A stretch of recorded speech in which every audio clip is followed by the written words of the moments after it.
Mladi ljudi Obrenovca koji imaju ideje za rešavanje problema u svom kraju, žele da srede neki napušten prostor, organizuju izložbu, festival, radionicu ili bilo kakvu volontersku akciju, sada imaju prilike da za to dobiju sredstva od Ministarstva omladine i sporta.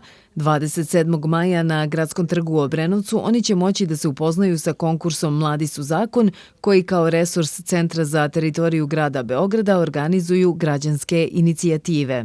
Imaćemo druženje, kratko jedan mali štand gde ćemo svim zainteresovanim predstaviti konkurs i ideju projekta i način na koji mogu da dobiju sredstva za svoje ideje sprovedu u delo.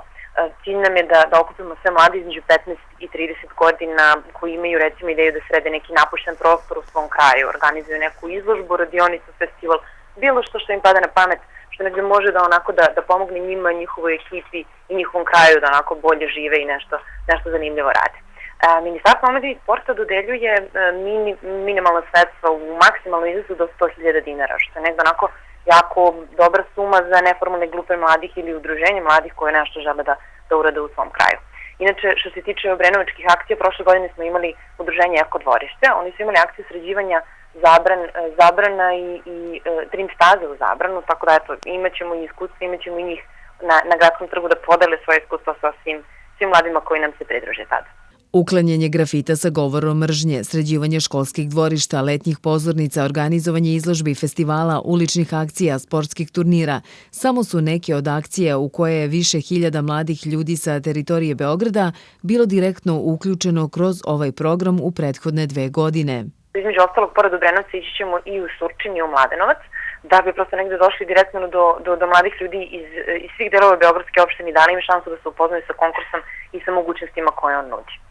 Svi mladi Obrenovčani i Obrenovčanke koji imaju ideje mogu da dođu u ponedeljak u 12 časova na Gradski trg, gde će od predstavnika Kancelarije za mlade, građanskih inicijativa i obrenovačkih aktivista koji su prethodne godine učestvovali u projektu moći da dobiju sve informacije o konkursu. Na sajtu www.građanske.org nalaze se sve potrebne informacije.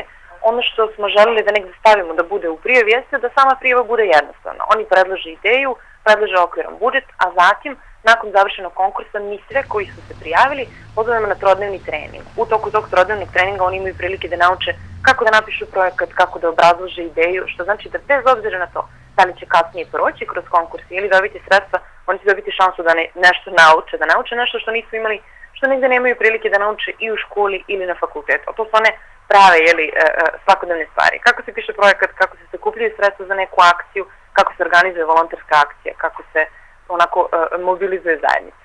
Rok za prijavu na konkurs Mladi su zakon je 15. jun 2013. godine.